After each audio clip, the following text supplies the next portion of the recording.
คณะท่านองคมนตรีคุณเอกสุรินทร์จุลนนท์และคณะทุกท่านนะคะค่ะบัดนี้ก็ได้เวลาอันสมควรแล้วขอกราบเรียนเชิญท่านพลเอกสุรินทร์จุลนนท์ขึ้นบนเวทีเพื่อรับการกล่าวรายงานการจัดประเพณีปีใหม่ม้งค่ะและขอกราบเรียนเชิญ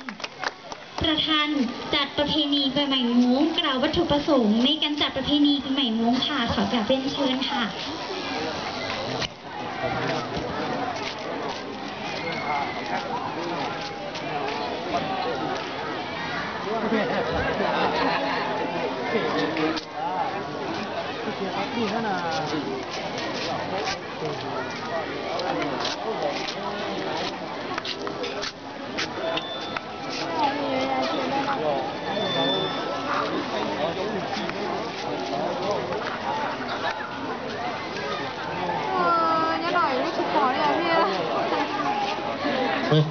我在扫。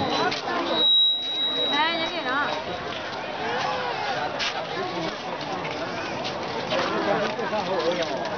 เรียน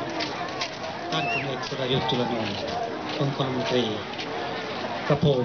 นายรักษาเสรีประธานจัดงานประเพณีปีใหม่เจ้าไทยภูเขาเผ่าม้งประจำปีพุทธศักราช 2555